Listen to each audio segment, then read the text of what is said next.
Vai dar certo. Olá, gente, boa tarde pela terceira vez, tudo bem com vocês? Esperando aí a presença da Aurita. Cadê o comentário? Tá aqui? Tá pronto pra ser colado? Ah, não, mas eu tenho que mandar pra você. Eu vou mandar eu tenho que mandar agora pra mim. Entra no seu WhatsApp e manda pro meu telefone. Ah, sim. Manda pro meu. Olá, Estelinha, Márcio Melgaço. Eu entro onde mesmo? WhatsApp. Sim. Aí manda pra mim. Ah, não, já... Não, mas entra no... Peraí. Então, peraí, deixa eu entrar aqui, peraí. Agora vai. Isso.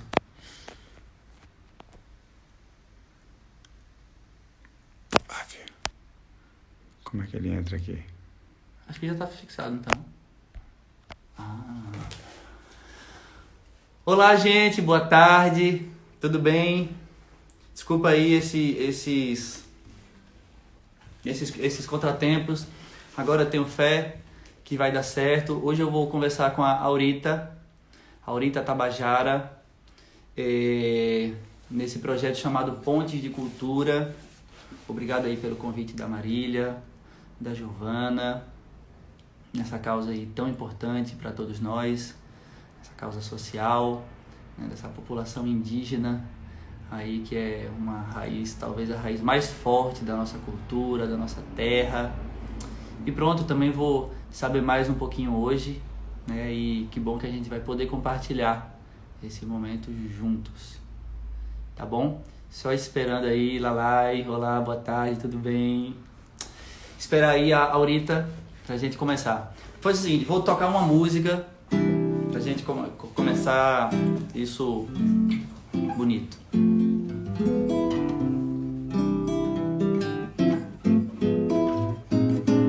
Eu pensei em mim, eu pensei em ti, eu chorei por nós. Que contradição nossa guerra faz, nosso amor em paz.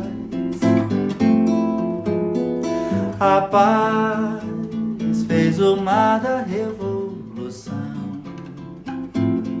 invadir meu destino a paz, como aquela grande explosão, uma bomba sobre o Japão, fez nascer o Japão da paz. Eu pensei em mim, eu pensei em ti, mamá, eu chorei por nós. Que contradição nossa guerra faz, nosso amor em paz. Eu pensei em mim, eu pensei em ti, eu chorei por nós. Que contradição nossa guerra faz, nosso amor em paz. A paz. E aí, gente, como é que vocês estão? Tá tudo bem? Como é que estão de quarentena? O pessoal que tá aí no Brasil. Aqui em Portugal a coisa começou a melhorar. Wilton, tudo bem, meu amigo? Tô lhe devendo uma resposta lá, viu? Aqui em Portugal a coisa melhorou um pouco, mas aí depois teve um novo surto, né? Sobretudo aqui em Lisboa. A gente, acho que o povo foi pra rua assim meio... assim, né? Não com aquele cuidado todo que deveria, e aí tem um novo surto aqui, então a coisa ainda não tá como a gente quer, mas tá em Deus. Ó, aí a Aurita tá entrando agora vai dar certo. Aurita? Oi? Diz que deu certo, João. Eu acho que deu certo. Você tá, você continua parado, mas você continua parado. Naquela coisa que diga, meu Deus, como deu certo, mas tá quase certo. Pelo menos eu já te vejo. Bom, eu acho que, né, a gente dá continuidade de repente, não sei, uma hora aí a internet, não sei se é a minha, não sei, não, a minha não sei, o Wi-Fi tá bom, eu tá os dois ligados, tá o Wi-Fi, tá ligado a internet do meu celular, porque se a Wi-Fi cair, a outra já tá ligada. Então, Sim. acho Pois que o é, problema, eu não entendo. não sei Até por que porque, que eu tô travada aí. pois é, até porque há uma hora atrás o Léo fez também uma live aqui em casa e conseguiu fazer perfeitamente. E tipo, eu já peguei agora o celular dele e mesmo assim, mas com certeza não deve ser problema da sua internet. Eu acho que é Porque problema o vídeo da contigo internet também mesmo. Não tava sua, bom, né? né? Mas do sistema chamado internet. Como que é? O vídeo que eu fiz contigo foi bem, não travou nem nada, né? O vídeo Ah, pelo sim, WhatsApp. sim. Então, Olha, se vai quiser continuar. seguir assim mesmo, eu acho que vale a pena. Eu tô te vendo muito bem, tô te ouvindo muito bem. Então, se você Certo. quiser, Eu também que tô me pena. vendo, tô me ouvindo bem também. Eu só, E eu tô me vendo também, eu te vejo, você tá tipo parada, tá plena, tá tudo certo, mas tipo, travada. você tá travada, é. Então, vai lá para o Maracá para ver se melhora. Olha, o que você acha da gente seguir assim mesmo, então? Vamos seguir, né? Né? As pessoas vão comentando e tal. E Vão ouvir só minha voz, as pessoas. Vamos lá. então, me conta um pouquinho da onde você vem, onde você está. Enfim, vamos falar um pouquinho para as pessoas sobre a sua história. Eu já estou sabendo que você também é do cordel, é da contação de história. Enfim, se você puder Certo. falar um pouquinho para a gente da sua trajetória, acho que seria muito bom. Certo. Sou Aurita Tabajara, nascida longe da praia, fascinada pela rima e melodia da jandaia. No Ceará foi a festa, meu leito foi a floresta, nas folhas de samambaia. A minha essência ancestral me encontra cordelizando, em amparo faz-me existir e ao mundo eu vou contando que a minha forma de amar ninguém vai colonizar, da arte vou me armando. Filha da mãe natureza, mulher guerreira eu sou, com a força feminina 5 séculos atravessou. Cada vez mais sábia e forte, meu medo é a morte que o preconceito gerou. Hoje, essa mulher levanta com letra e voz autoral contra toda violência por um amor ancestral, de um corpo ensanguentado, usado sem ser amado, mas com espírito imortal. Minha avó é referência desde o tempo de menina, até me tornar mulher, as histórias que ela ensina me ensinou a falar que a mulher tem seu lugar, raiz que nunca termina. Essa força feminina traz um sagrado poder. Nascemos com a natureza, com ela vamos morrer. É nossa ancestralidade, nossa diversidade que nos faz sobreviver. Na nossa aldeia tem sementes para plantar. Temos arcos, temos flecha e um pajé para nos curar. Meu pai Tupã, meu pai Tupã, meu pai Tupã, quem nos permite aqui estar. Meu pai Tupã, meu pai Tupã, meu pai Tupã, quem nos permite aqui estar.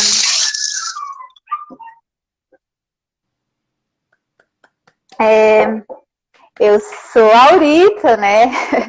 Lindo, minha Sou querida, do lindo, povo. obrigado. É isso, eu sou a Aurita, né? Sou do povo de Tabajara, da aldeia Emburana, lá do estado do Ceará. E aí, a imagem não melhorou nada, não? Continua travada? Continua travado, mas assim, mas agora com sua voz a gente já consegue imaginar você falando e se expressando. Tá, Acho que tá bom. tá mais interessante. Certo. A aldeia Emburana fica em Poranga, 400 quilômetros de Fortaleza, divisa com o Piauí, bem no topo da Serra da Ibiapaba. Quem for dessa região que estiver aí online vai saber muito bem o que eu tô falando, né? Eu nasci e cresci na aldeia e há 10 anos eu estou em São Paulo. Estou nessa cidade de pedra aqui. E sou contadora de história, sou neta de uma das maiores contadoras de história, benzedeira, mesinheira, parteira lá da região. E é por isso que eu tenho essa paixão muito grande pela arte de contar história. Aprendi a ler e a escrever muito cedo. Com 9 anos eu já escrevi o meu primeiro rascunho para dizer que era a minha história, né? Em literatura de cordel, porque os meus tios, meu avô era vaqueiro, então ele gostava muito de aboiar com uns aboios assim uns cantos que era na rima, né? Então aquilo me chamava muita atenção. E os meus tios declamavam, tem os tios repentistas e os que declamavam o cordel, mesmo sem saber ler e nem escrever, né? Porque minha avó, meu avô, meus tios mais velhos, nenhum sabem ler e nem escrever.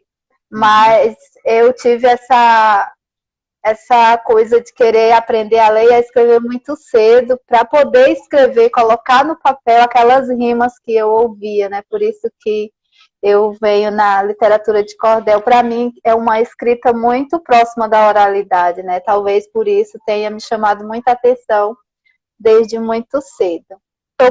Como eu sei que o povo não está me vendo, eu sou uma tímida que fala muito.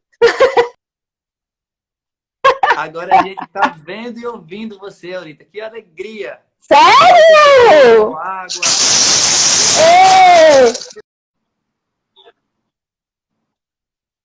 Eita, que agora a voz para mim ficou meio travando, mas dá para ouvir então, o que você está falando. O primeiro cordel que você recitou, naturalmente, é seu, né? Fala sobre você e tudo.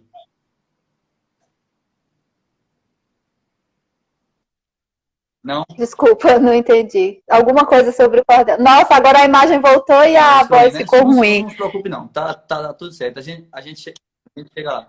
Tá, mas eu tô te ouvindo, eu tô te ouvindo. Então você saiu direto da sua tribo para São Paulo? Assim, você saiu da tribo diretamente para São Paulo ou teve algum local antes?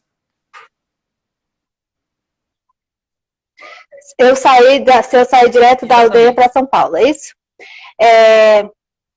Foi. Eu saí direto da aldeia para São Paulo, sem conhecer nada e nem ninguém. E por aqui estou, já tem 10 anos. Para mim foi muito, muito difícil, muito complicado assim no começo, porque tem até um texto que eu escrevi que eu falo da minha chegada em São Paulo, a visão que para mim, assim, como eu não tinha costume, né, de ver os prédios muito altos, essa coisa de prédio, eu olhava, parecia que as nuvens caminhando, né, e parece que os prédios iam caindo na minha cabeça e eu ficava assustada com isso. O pessoal deu risada, mas realmente era verdade. Me dava assim meio... Ainda hoje eu não me acostumo com a Paulista, ainda hoje na Paulista me dá meio que essa tonteira aí, essa coisa de prédio, sabe, de me sentir sufocada. Ainda hoje, depois de 10 anos, eu ainda me sinto assim. Porque é um mundo totalmente diferente. Mim, viver numa aldeia, a Paulista também é algo que me assusta até hoje. Então, não se sinta sozinha. E você pode recitar para a gente, então, esse cordel de quando você chegou em São Paulo e encontrou esses prédios que pareciam que iam cair em você e tudo mais? Pois é, eu não sei dele de cor.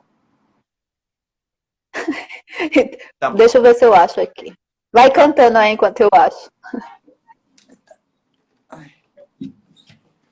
Cantar.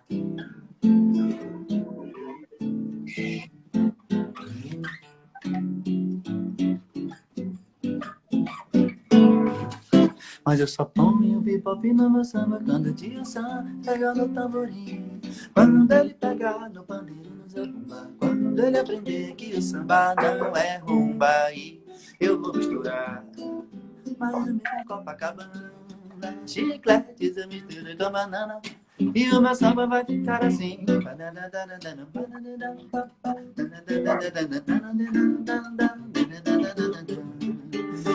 Eu quero ver a confusão.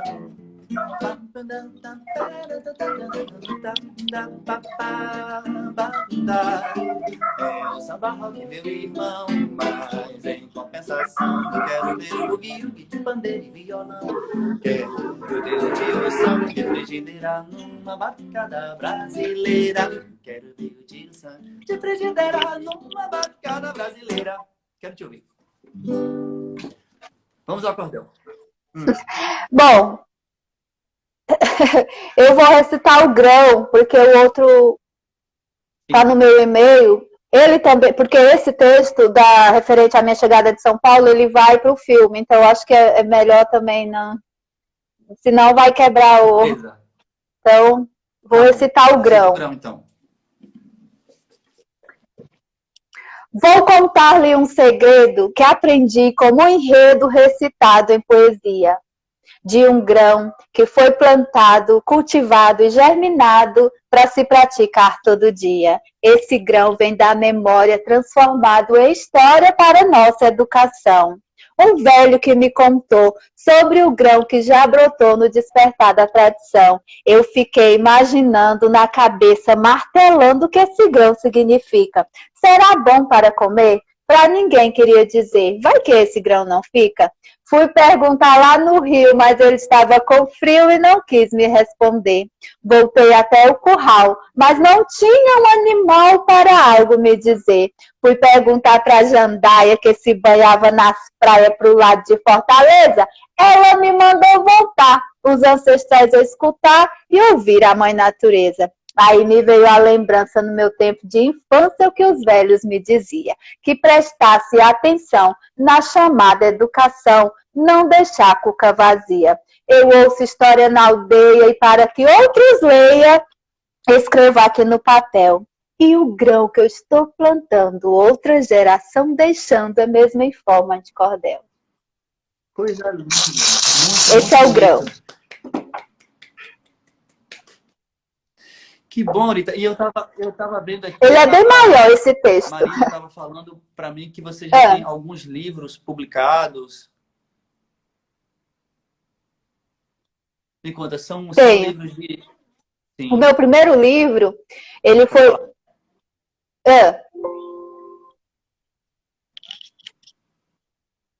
Pode falar. Oi, João? Pode falar.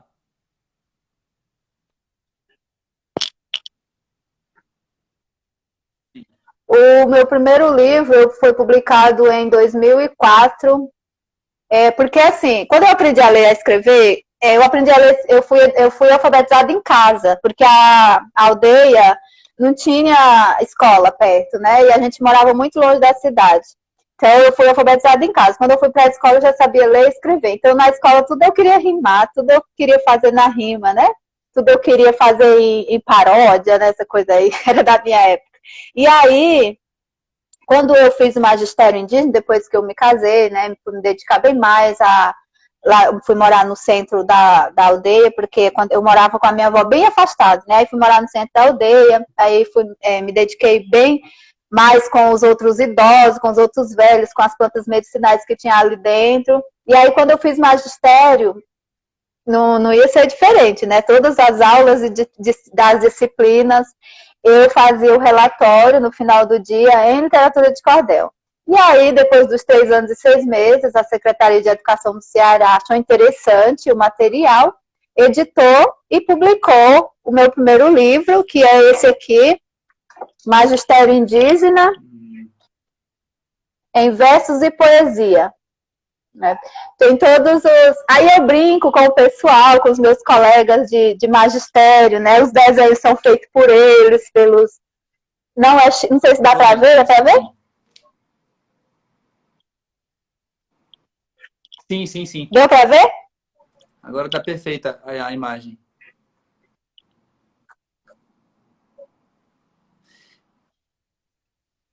Nossa, tua voz... Tu tá de fone? Não, não tô não. Tá, né? Porque tua voz tá cortando. Eu acho que tá cortando. Às vezes eu escuto só meio que gaguejando, sabe? Eu tô complicado, mas eu acho Igual que quando... esse problema de internet. Igual quando...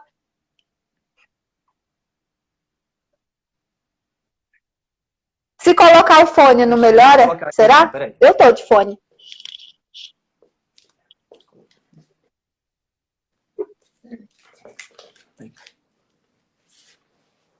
Agora vai.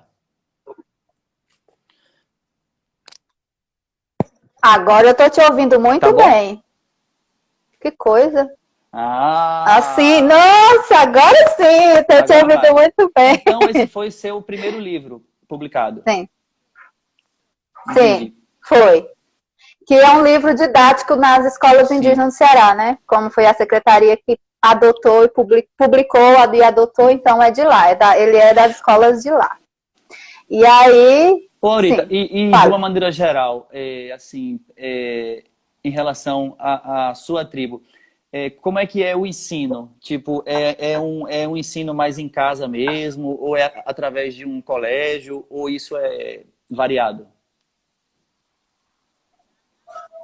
Na minha época, tipo, há 40 anos atrás, não tinha, né? A gente morava muito longe, não tinha escola perto. Mas agora, se eu não me engano, foi em 99 ou foi em 2000, e foi construída uma grande escola lá dentro da aldeia, que é uma escola diferenciada. Todos os professores são professores indígenas, que são esses professores que fizeram o magistério, né? Eu atuei lá dentro dessa escola durante 10 anos, antes de eu vir para São Paulo. 10, 9 anos por aí, antes de eu vir para cá. Então, hoje já tem uma facilidade bem maior, né? A tecnologia fez essa junção também. E tem da alfabetização ao ensino médio hoje lá dentro, né? E aí tem as disciplinas que são obrigatórias pelo governo e a gente trabalha a nossa cultura 2 dias na semana, né? Que é o ensino da nossa cultura, do nosso povo, que é o toré, são os nossos, o que tem da nossa cultura, são os ensinamentos dos mais velhos, tem a aula com os idosos, né, a contação de história com os velhos, tem o ensinamento das ervas medicinais que tem lá dentro da aldeia, a dança, enfim, tudo que é da nossa cultura, que foi agregado à grade curricular. As minhas filhas foram alfabetizadas lá, né? E me diga uma coisa, Aurita, quais perigos você acha que tem assim, nessa fusão desmedida da cultura indígena com a cultura urbana? Vamos dizer assim. Você é a favor disso? Assim, porque isso naturalmente é uma coisa que acontece, né? Mas como é que a população indígena, de maneira geral, enxerga isso? Assim, quais são os grandes desafios para vocês manterem a tradição de vocês, os costumes, e tentarem viver uma vida sincronizada, assim, aos seus antepassados? Olha, antigamente a aldeia era bem separada da cidade, né? Não foi a gente que chegou na cidade, foi a cidade que chegou até a gente. Então, hoje a aldeia, tem 2 aldeias, tem uma que está bem afastada da cidade ainda, e tem uma que é um bairro, que foi a primeira, onde começou tudo. É um bairro, é o maior bairro da cidade, é a aldeia Emburana. Então, não tem como, infelizmente, hoje não tem mais como haver essa separação. Tá tudo, assim, meio que misturado. Lá dentro tem tudo, né, que tem na cidade. É um bairro, mas há resistência de cultura, né? Ainda bem que hoje já é bem mais respeitado o povo indígena dentro da cidade, né? Foi bem difícil no começo, assim, era de preconceito, dessa coisa do pessoal ficar rindo mesmo da cara da gente, sabe? De não querer dar espaço, É tudo muito difícil, né? Ai, que é bicho do mato, essas coisas assim. Mas hoje não, hoje já há um avanço de respeito mesmo lá dentro, né? As pessoas já vão lá para a escola para ver a dança, convida a comunidade para as escolas da própria cidade, né, para fazer as manifestações, assim, quando é época no mês de abril, por exemplo, né, o mês de abril, o índio só entra no mês de abril, então, como se a gente só existisse no mês de abril. Há essa coisa ainda de no mês de abril ser o mês inteiro, assim, de muita procura, para ver a cultura, das escolas irem até a escola indígena, da escola indígena ir até as outras escolas, assim, na própria praça, na rua, né, o pessoal lá do prefeito, as coisas assim, convida para mostrar. Então, assim, já está uma coisa bem junta, assim, a cidade e a aldeia. Isso lá, eu estou falando do meu povo, né, do povo tabajara lá, da Poranga, né? Cada região, cada aldeia, cada povo tem a sua a cultura diferente, o que não deixa juntar com a cidade, não sei, há uma luta de não deixar juntar com a cidade, mas no nosso caso, infelizmente, não teve como fugir. É melhor a gente tentar manter a nossa cultura, as nossas tradições mais perto até da cidade. Eu vejo assim, hoje, antigamente eu era muito zangada, não queria de maneira nenhuma, mas hoje eu vejo assim, que as pessoas não respeitam o que elas não conhecem. Então, para que as pessoas respeitem, fiquem mais perto da gente, conheçam realmente o que a nossa cultura tem de melhor, tem de os guardiões da natureza, na verdade, somos chamados assim, para poder respeitar, né? Para poder desconstruir esse pensamento de que no Nordeste não existe, porque ainda existe essa coisa de dizer que no Nordeste não tem índio. No Nordeste não tem índio, não, só tem índio na Amazônia. Assim, né? Desconstruir esse pensamento de que o indígena, todo mundo é igual, todo mundo tem que ter o cabelo liso, tem que ter aquela franjinha na frente, tem que andar pelado, né? E a realidade não é bem assim. Nós somos, segundo o último IBGE de 2010, que eu acredito que hoje, em pleno 2020, a gente tenha bem mais, somos 305 povos, né? 274 línguas faladas em todo o Brasil. E imagina, no Nordeste, são 14 povos no Nordeste. Há uma diversidade muito grande entre esses 14 povos no Nordeste, de cultura, de dança, sabe, cultura e tradição diferente. Imagina, em 305 povos no Brasil, a riqueza de diversidade que não é. Então, as pessoas precisam entender que nós somos povos diferentes, de culturas e tradições diferentes e igual ao mesmo tempo, porque nós não somos separados da natureza. Nós e a natureza somos um. Se a natureza é destruída, nós também somos. Se a natureza morre, nós também morremos. Mas existe uma riqueza de diversidade dentro do próprio povo, de dança, de comida, de cantos, de língua, né? Porque são 274 línguas faladas. Isso não quer dizer que eu saiba eu sou do tronco tupi antigo, eu me comunico com um caiapó, por exemplo. Não, a gente não sabe a língua de ninguém, a gente sabe a nossa, né? Ainda aqueles que conseguem falar, porque houve um grande massacre de proibição da nossa língua. É isso que eu falo hoje, já que foi proibido a nossa língua, hoje a gente aprendeu a falar português, né? Aprendemos a escrever português, né? Então vamos usar isso ao nosso favor, vamos escrever sobre as nossas histórias, como eu acabei de falar, a gente não respeita aquilo que a gente conhece, né? Se a gente conhece de perto, sabe realmente sobre a cultura, lógico que você vai respeitar ou vai se afastar de vez. Então, viu como a tímida fala? Fala bem. Muito bom. E é isso, João. Deixa eu lhe falar. Tem algumas perguntas aqui na live. Eu acho que seria legal a gente interagir também com as pessoas. Posso fazer uma aqui para você? Sim. Primeiro, a Rosa Flor disse aqui: aprendi com você a valorizar mais meu trabalho e lutar pelo que aprendi com minhas raízes. Aí tem aqui também agora a Lúcia Lacerda que pergunta: qual a maior resistência de vocês em relação à vida urbana? Para quem mora na cidade, para quem vive na cidade, como eu, né? É. Porque quando a gente está dentro da aldeia, é diferente. Você está com o seu povo, lá você não tá tão sozinho, né? Sozinho, entre aspas, porque aqui em São Paulo eu me sinto sozinha em questão a cultura indígena, porque eu estou sozinha como povo, né? Não tenho ninguém do meu povo em São Paulo.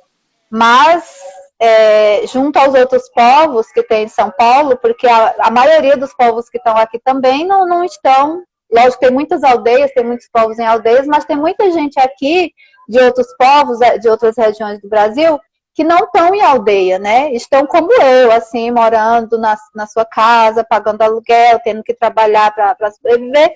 Enfim, eu tenho muitas histórias de resistência aqui em São Paulo, porque para mim continuar como uma tabajara, mulher, nordestina aqui em São Paulo, minha gente, não foi fácil. Né, para viver assim inserida na cultura, né, porque você sabe que a sociedade ela tem um padrão que você precisa se encaixar nesse padrão para você ser alguma coisa. E eu bati muito de frente com isso aqui em São Paulo, para continuar sendo quem eu sou, porque em qualquer lugar que eu chegar, em qualquer lugar que eu tiver, eu vou ser uma tabajara. Né, eu vou me apresentar como uma tabajara, né? Eu não vejo por que eu negar a minha identidade só porque eu estou em São Paulo, né? Então, foi muito difícil arranjar emprego, trabalho, né? Porque eu me apresentava como indígena, e aí a pessoa nem olhava o meu currículo. Na verdade, no começo nem currículo eu tinha, né? Porque eu não tinha nenhuma experiência de nada aqui. Sim. E aí fui estudar, fui fazer cursos para poder entrar no mercado de trabalho. Primeiro com idoso, que é uma coisa que os idosos pra gente, uma coisa que aqui em São Paulo me chamou muita atenção, é que os idosos não são valorizados, né? E pra gente, os idosos é a coisa mais importante que tem. São os nossos livros vivos, é a nossa biblioteca sagrada, né? São os guardiões da nossa cultura. E aqui em São Paulo, as pessoas não valorizavam os idosos. Eu, não, tem alguma coisa errada aqui. E aí fiz curso de cuidadora, né? Para poder ficar mais perto dos velhinhos e cuidar dos meus velhinhos. Foi o último trabalho que eu tive, assim, antes de entrar mesmo porque depois que o meu último livro foi lançado, foi que aí eu comecei a sobreviver da literatura mesmo, né? Aí começou muitos eventos, aí começou muitas pessoas me chamar para as contações de história, porque a contação de história eu já fazia, mas não era, assim, contratada, né? Era mais para mostrar o meu trabalho nas escolas, então dava para conciliar com outros trabalhos que eu fazia, né? E aí, de 3 anos para cá, é que eu venho mesmo vivendo em São Paulo, da literatura, das contações de história, dos eventos. Mas não é fácil não, viu? Já são 10 anos. Então, são muitas... E tem muitas histórias parecidas com a minha também, de outras parentas, né? Que vêm do próprio Nordeste, e aqui encontra essa dificuldade, assim, de poder ser quem porque parece, o que eu percebi, né, até quando eu ia para as entrevistas, é que parece que a mulher indígena, ela não sabe fazer nada, sabe? Parece que a mulher indígena é vista como aquela que está lá no mato e que não sabe se comportar para o mercado de trabalho na cidade. Né? E não é bem assim, né? Acho que a gente tem muito que, os não indígenas, tem muito que ensinar pra gente também, mas tem muito que aprender com nós. Então, eu acho que uma troca, assim, seria mais interessante, o mundo seria melhor. Claro. Aurita, eu vou assim, usar toda a honestidade do meu coração com você. Bom, a gente se falou um pouco antes, né, da live no WhatsApp. E você estava falando essa coisa de, independente de onde você chegar, você é uma tabajara, né? E eu confesso que quando eu atendi a ligação e vi você, né, com isso tudo, né, eu fiquei realmente assim emocionado, sabe? Só de olhar para você naquele segundo, aquilo já me trouxe uma inspiração assim que você não imagina. E não sei, não sei lhe explicar como eu me senti um pouco como parte, como parte da sua história, sabe? Parece que eu estava te vendo, mas eu não estava vendo alguém distante de mim. Eu estava vendo alguém que faz parte da minha vida, sabe? A população indígena faz parte mesmo da nossa cultura, da nossa história, né? Eu estou fazendo agora um curso, e aí dizendo que a cultura chegou no Brasil depois dos portugueses e não sei o quê. Não, a cultura chegou muito antes disso, né? Vocês trouxeram isso muito antes deles, né? Então, assim, eu acho que quando eu te vi ali naquele momento, eu pude sentir isso tudo, e isso me trouxe uma felicidade assim sem tamanho. E eu confesso que eu tinha pensado em muitas perguntas, mas te ouvir falar, acho que está sendo muito melhor do que te perguntar, honestamente. Sabe, eu tô muito feliz, e pelo que eu tô vendo aqui, as pessoas, está todo mundo muito empolgado com a aula que você está dando pra gente de cultura, de igualdade.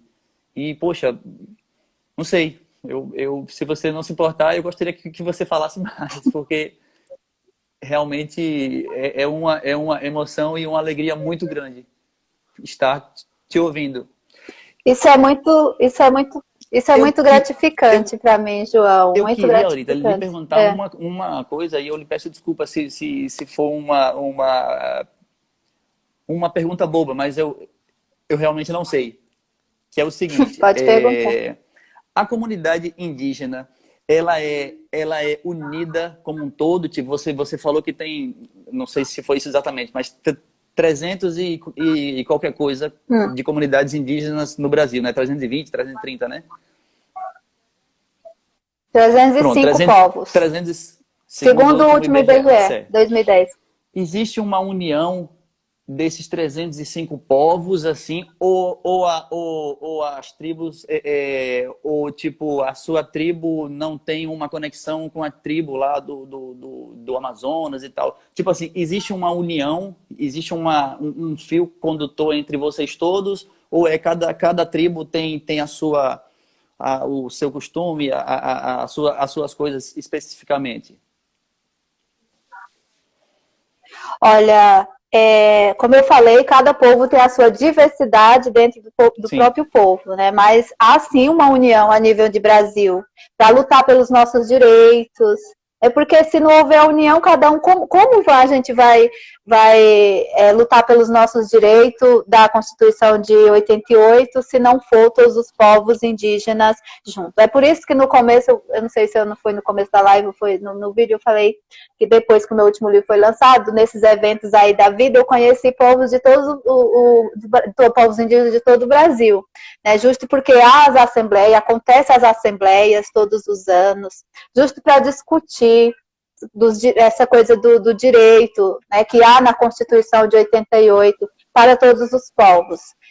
Demarcação das terras, por exemplo, né, que hoje, principalmente no Nordeste, as terras não são demarcadas. Então, há uma luta muito grande em assembleias, em documentos que porque na cultura indígena, nos povos indígenas, existe advogados, existe tudo que é de profissão, existe no povo indígena, né? Então, essas assembleias é justamente para acontecer, para ser escrito documentos, para que sejam respeitados os direitos que cabem a nós a nível nacional. Há uma união, sim, assim. Agora,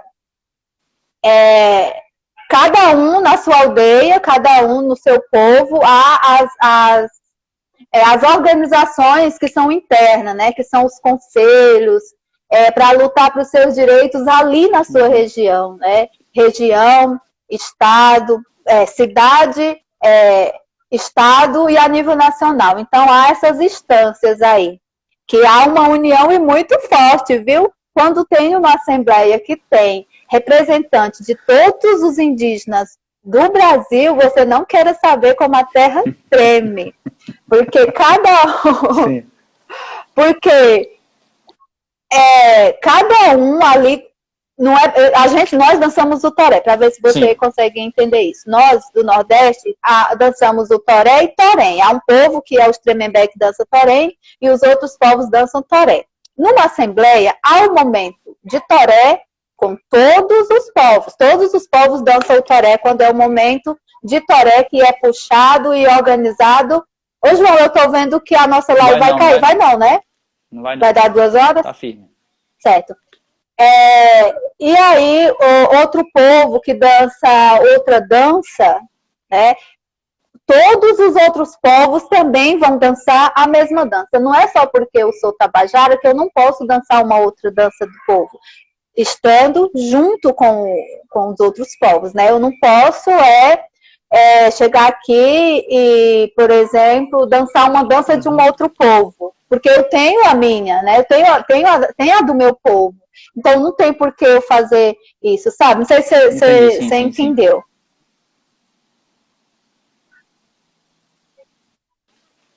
Mas há uma conexão muito forte entre todos os povos, mesmo falando línguas diferentes, porque tem povos, principalmente na Amazonas, que não falam português, né? Mas sempre tem um que fala. Então, para poder haver essa comunicação mais geral, né? E em relação, assim, Aurita, a tradições e costumes, existe um fio, existe uma tradição comum entre todas essas tribos, assim, ou cada tribo tem as suas tradições e costumes bem individuais, vamos dizer assim? Tipo assim, existe alguma coisa... Agora... Eu não sei nem se é possível responder isso, mas você acha que existe alguma coisa comum entre todos, ou realmente é como se cada tribo fosse um país? Vamos botar assim. Uma coisa que é comum entre todos os povos é essa questão do respeito que é sagrado, que é a terra, mãe natureza, né? Que é respeito à água, que é respeito à terra. Por exemplo, todos os povos dançam com o pé descalço. É uma coisa comum entre todos os povos. Dançamos com o pé descalço, por quê? Dançamos com o pé direito na frente. Porque nós acreditamos que quando nós batemos com o pé direito no chão, a renovação do planeta é renovada, né? Agora imagina, se não fosse a pandemia, estava precisando de uma assembleia aí com todos os povos para bater o pé direito no chão. Né? Que não é renovado só a nossa energia, mas é renovada a energia do planeta, da natureza, né? E você sabe, com toda a destruição que está na natureza, no planeta, os povos indígenas, muita gente não acredita, mas isso nós acreditamos, é quem segura, né? A devastação que acontece, as coisas tristes que acontecem com a terra, com a natureza, os povos indígenas, quem são os guardiões, é quem sofre e é quem segura, com as suas danças, com os cantos, né? Com a fogueira, uma coisa que é comum também entre os povos, é o fogo, as fogueiras, né? A saudação do fogo, porque o fogo, ele aquece, ele cria, mas ele também, a gente precisa respeitar, porque ele também, né, ele devasta.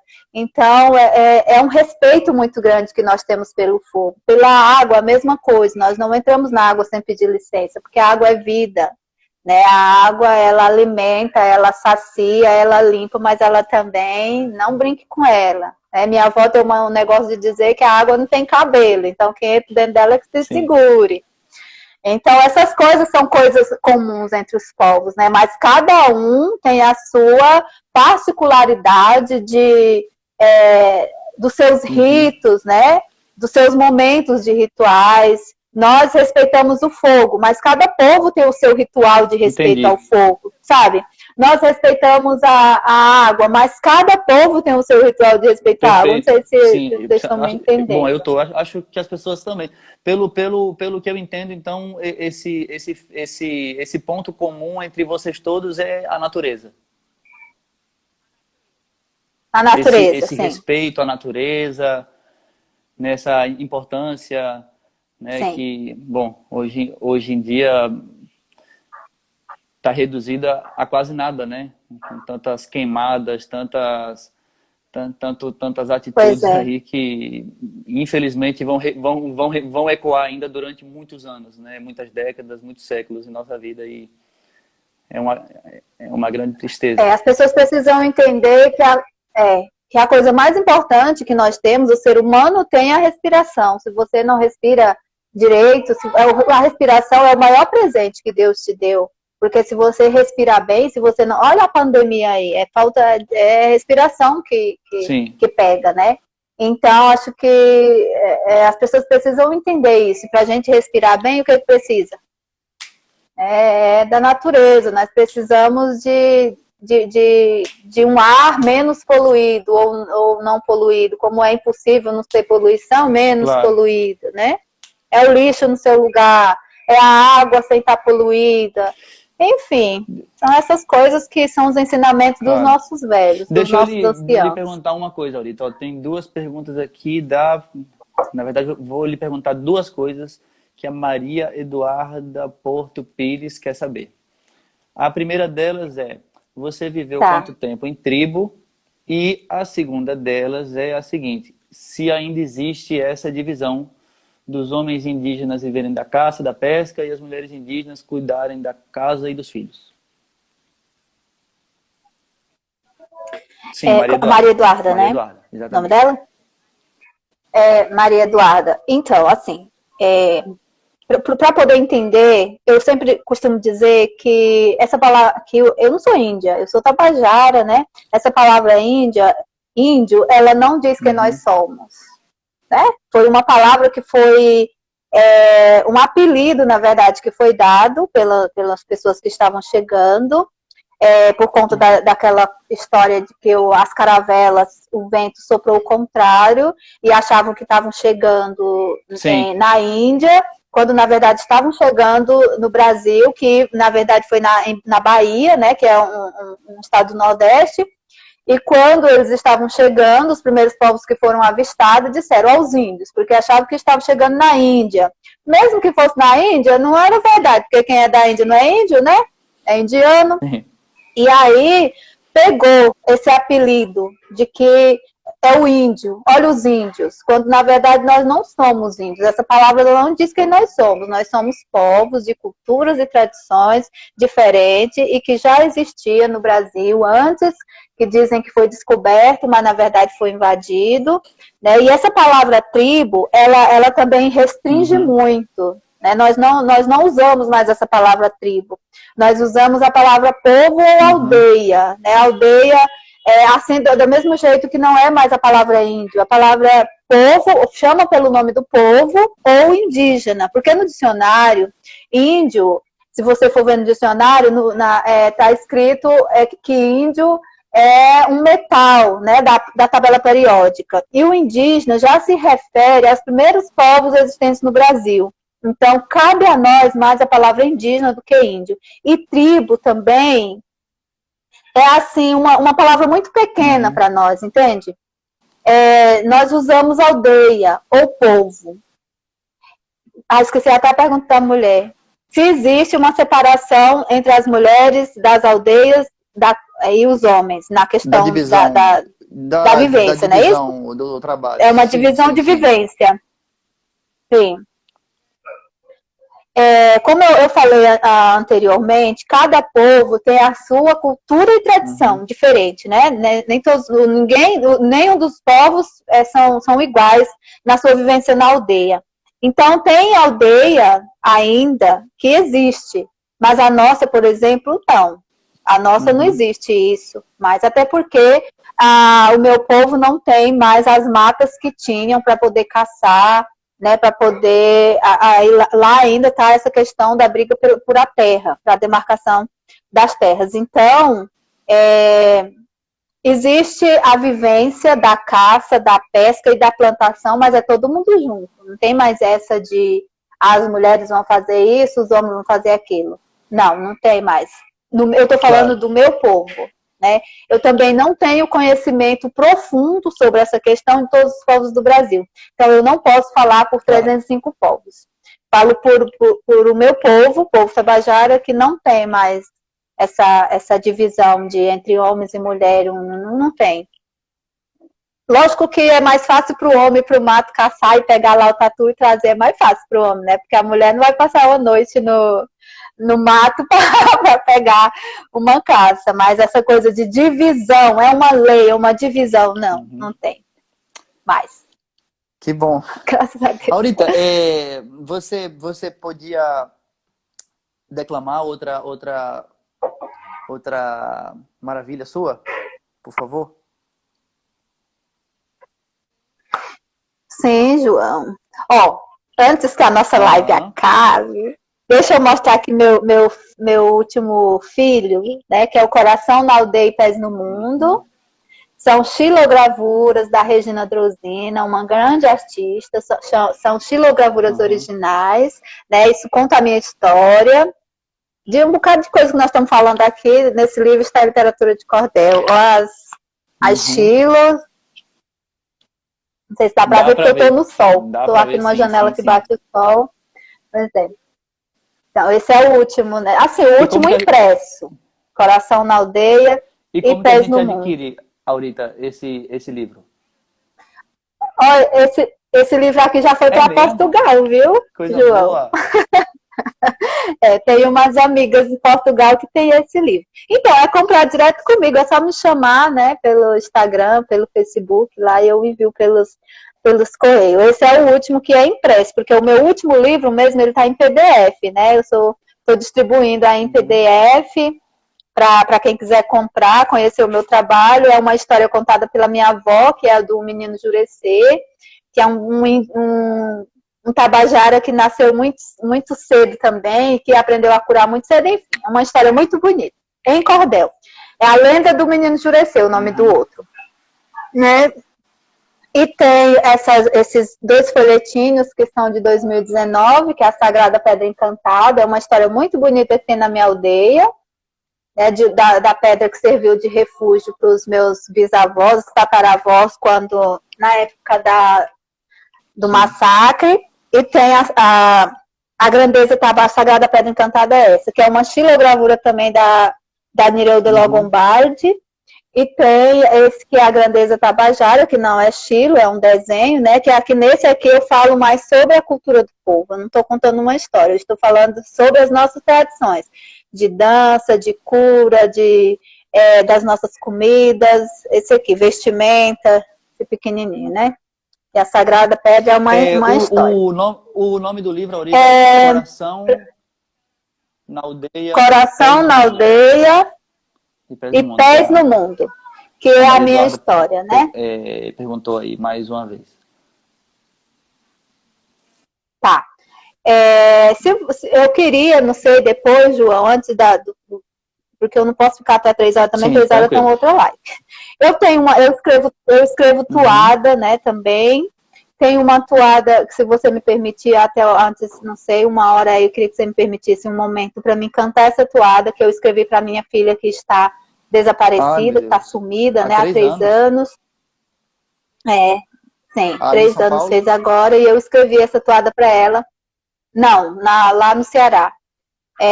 São 14 estrofes, então se você quiser eu posso cantar ela agora, porque ela é meio... São 14 estrofes, são meio longuinhas. É longuinha. Então tá, pode. Toada, Cauene. Ela tinha 13 anos, agora ela já tem 17, né? Vai fazer 17 agora em agosto. Na época ela tinha 13. É uma longa história também. São muitas histórias. Vai sim. Vou sim, eu sei que eu vou. Vamos lá. Então vamos lá, né? A minha imagem tá boa por causa do sol? Tá, né? Tá. Cadê o negócio aqui? Qual palavra vai definir esse tão imenso amor? Foi quando você nasceu, meu mundo modificou. É como o sol que brilha quando nasce uma filha, nasce uma pequena flor. Numa tarde de domingo, após tanta ansiedade, as dores que me apagavam traziam felicidade. 23/8 é o mês, às 5h16, nasceu minha raridade. Minha filha traz o dom que a natureza lhe deu, alegre e misteriosa, Cauene é o nome seu, linda igualmente a ela, é sua mãe que revela, no mundo ainda não nasceu. No ano 2003, 5 anos de casada, foi a segunda filhinha, estava sendo esperada, pois a primeira nasceu com problemas e morreu, uma fase bem pesada. Com 9 meses de vida, um sorriso encantador, deu seus primeiros passos, um lugar que me marcou, foi na praia Lagoinha, perto de uma canoinha, que na lembrança ficou. Daí 3 anos depois, veio outra grande paixão, Ana Jasle, outra menina, com amor e inspiração. Deixei-as muito pequena, quando lembro aquela cena, dói demais meu coração. E embora tão sozinha, com planos de trabalhar, construir nova história e voltar para buscar, mas nada aconteceu, meu coração só sofreu, peço pra me perdoar, pois saí de uma aldeia, é outro mundo enfrentar, por isso saí sozinha, nem quero imaginar como é viver na cidade, a tal da diversidade, poucos querem respeitar. Cauene chorava muito, nem conseguia falar. O pouco tempo que eu tinha, queria só abraçar, mas ela não entendia, porque comigo não vinha, a hora de lá voltar. E anos de idade, se sentiu abandonada, de tanto ouvir gente ruim, que a mãe não valia nada, fugiu de casa também, sem dizer nada a ninguém, de um homem acompanhada. Quando eu soube, fiquei triste, sem saber o que fazer. Viajei pro Ceará, lá eu pude perceber que não há muita escolha, tem que viver numa bolha para elogios receber. Veio na minha cabeça dias e noites pensando, quando eu saí de casa, Cauene ficou chorando, imagem que não esqueço, hoje pago alto preço, a falta dela encarando. Coração de mãe não mente, se preciso vai além, meus sentimentos me dizem